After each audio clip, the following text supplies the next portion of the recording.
Ian here with the aircraft movement area, and I'm at the Nebraska project. I've test fit the wing and the flaps up to the fuselage, and actually this aileron here is just there just to get that torque tube all the way across that wing. I haven't put the center bracket on yet, but I wanted to line up down towards the center where the hole needs to be drilled. And it's looking like it's lining up really nicely with what the plans say. So this is, here's our flap. Of course, it's just hanging on that right now. So that bracket here will be installed later. There's no way I could put all this on in my garage unless I had a hole through the sidewall or maybe took off a bracket and put it back on, so I don't want to do that right now. Kona's been busy. She's been, she found a roll of drywall tape and basically had a great time with it. I didn't notice because I had the radio on and was hanging off the side of the fuselage. Let's take a look up close. Yeah, Kona's resting now.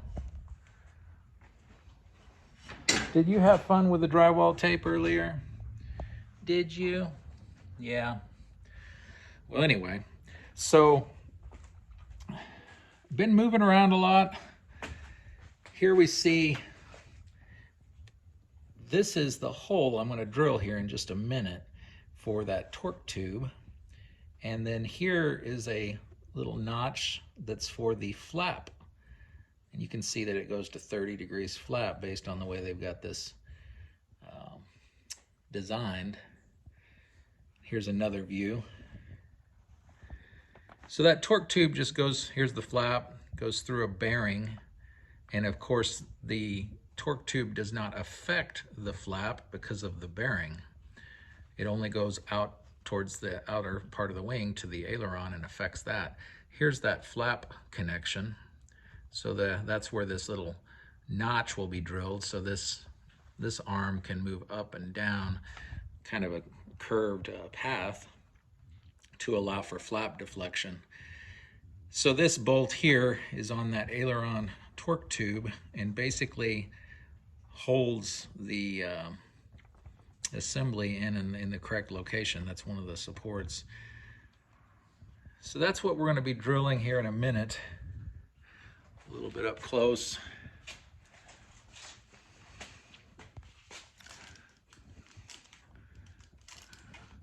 So I don't have the shim in this bearing. I'm going to just allow for that. And actually, quite a bit of things need to be hooked up still, but that's where that hole will be. Then I'll take that flap back off, but it kind of was fun seeing it here in the workshop. It's a good thing I left some of this open to help get to some of these bolts. I'm still working on some of those bolts in there. Man, talk about frustration. Some of them are way, way, way up in the corners. So I've been working on bolts and I'm out of lock nuts almost, so I need to go get some more of those. Ooh, I can show you something up front that I'm pretty happy with.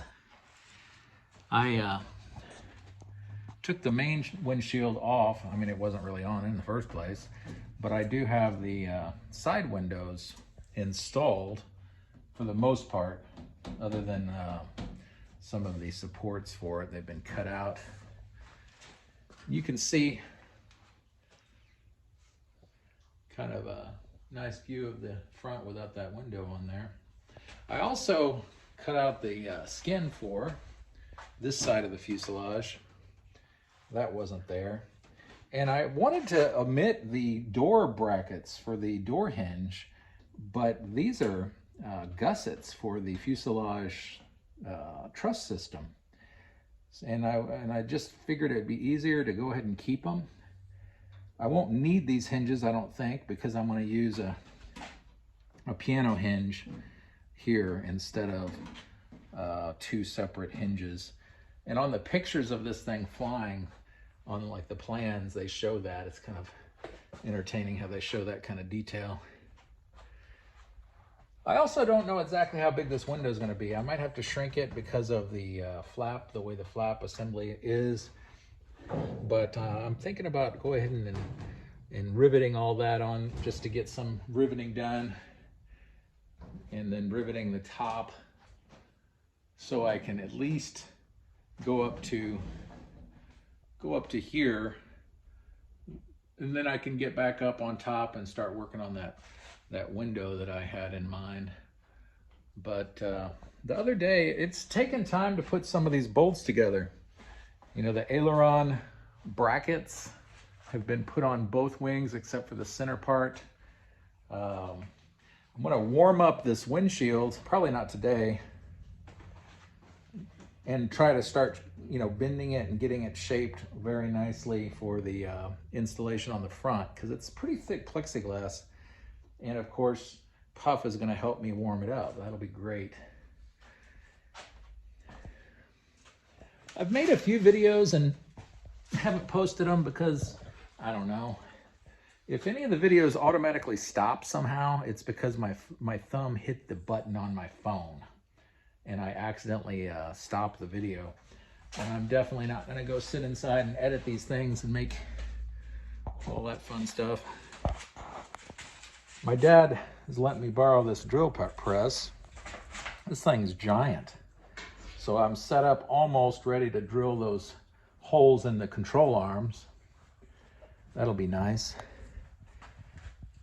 And I did, it's hard to tell, just hit my head on a bracket. I've done all sorts of moving parts. You know, if I had like 2 more work tables, it'd be great. Like, you need surface area. You need a lot of surface area for this stuff.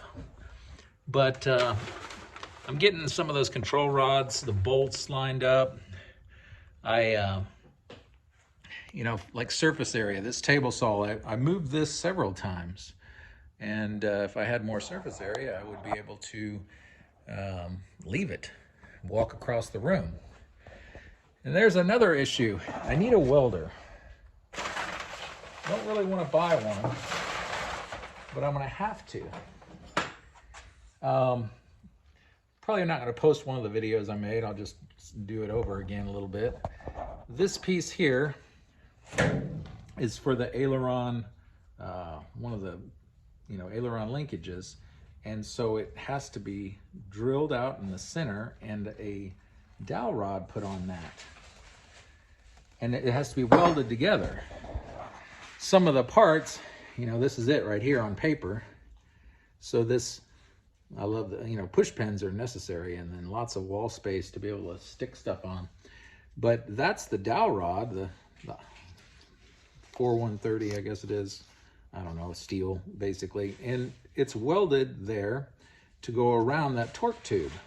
Well, I don't have a welder. And I know some people that do, but it's just one of those things. I also need to weld the aileron push-pull rods. I need to weld those. Oh, and I was looking at how to get those in there. So think about this long, we got a long 1/2 inch, I don't know how long that was, but 35, 40 inches or something. It has got to be installed in the doorpost. Here. This doorpost is really enclosed. There's no way in it from the sides whatsoever. You can see over here, this one, basically it's 2 L channels that have been riveted together, and there's just these little holes kind of notched out to be able to look inside. And so I was thinking, okay, I could go through the top. I can go through the top easy. Well, no, not really. There's so many different brackets in there.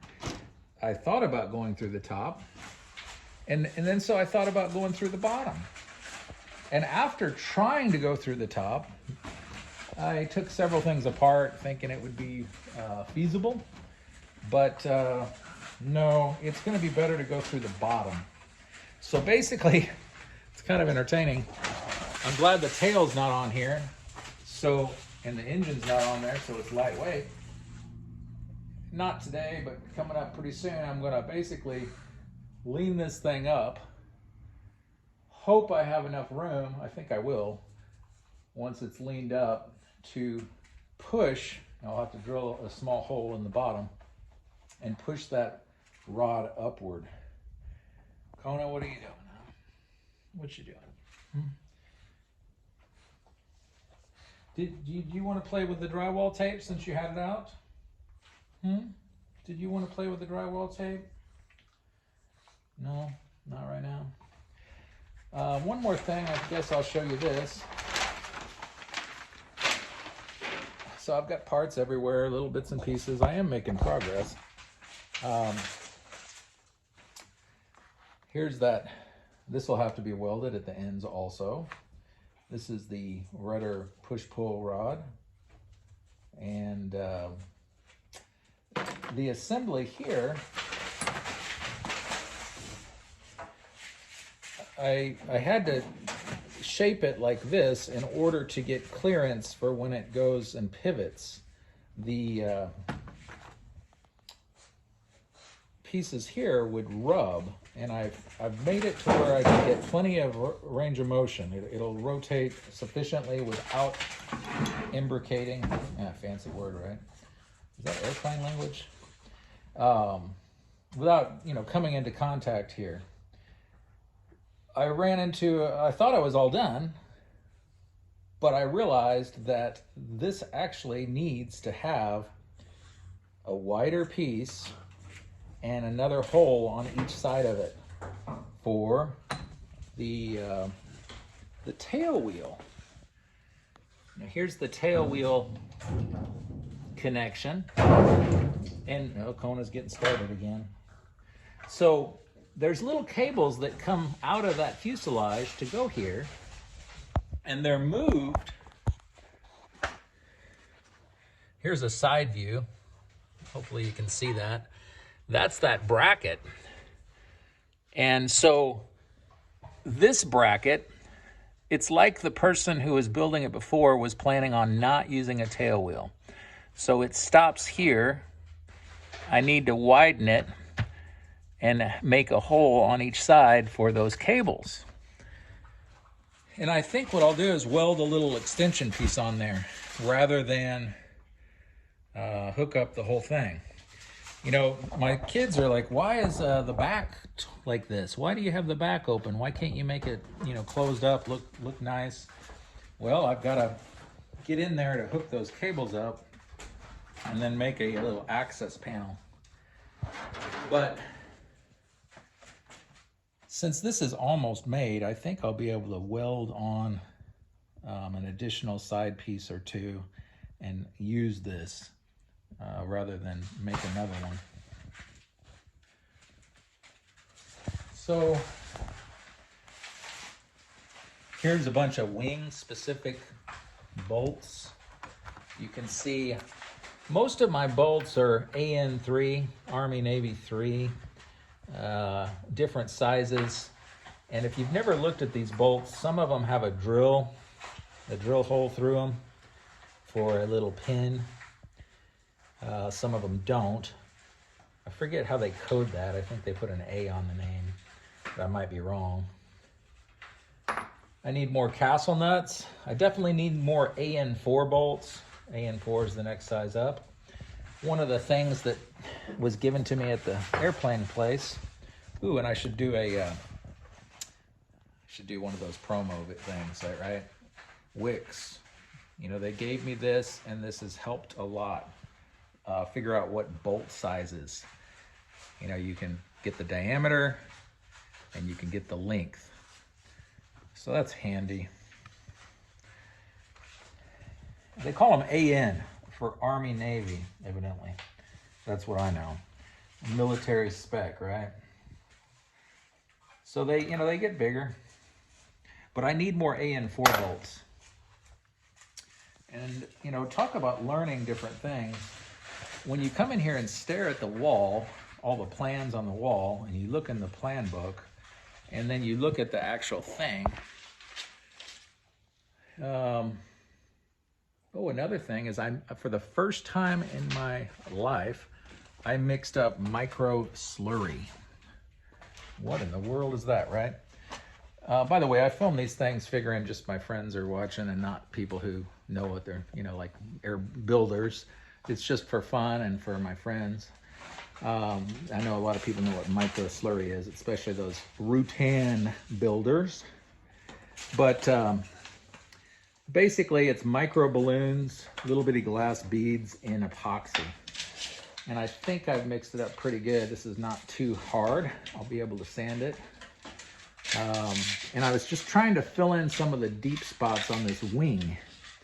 The wing is pretty good overall, but there are some deep spots.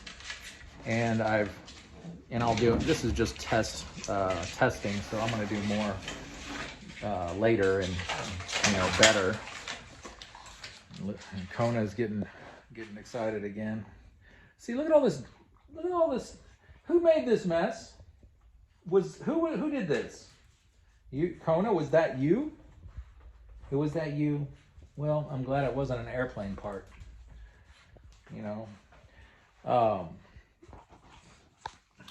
It's fun to have the dogs out here with me. Anyway, that's the current progress on the Nebraska project. Again, good job, some of the subscribers that are helping come up with different names for different things. We're keeping track of those. And we're definitely not ready for paint yet, but there will be. We're going to build our way out of this, as they say. It is going to be done. Oh, here's a hat in case you need a hat. I lowered this, so now I'm hitting my head on that, but at least I can get to that wing up there. So I'm trying to work on both wings. I'm just using that right wing here on the fuselage as mainly my, example. And then I kind of duplicated on that left wing that's up there. I also, here's another thing that I did. The wingtips. I've put them on, and I've kind of started getting my pilot hole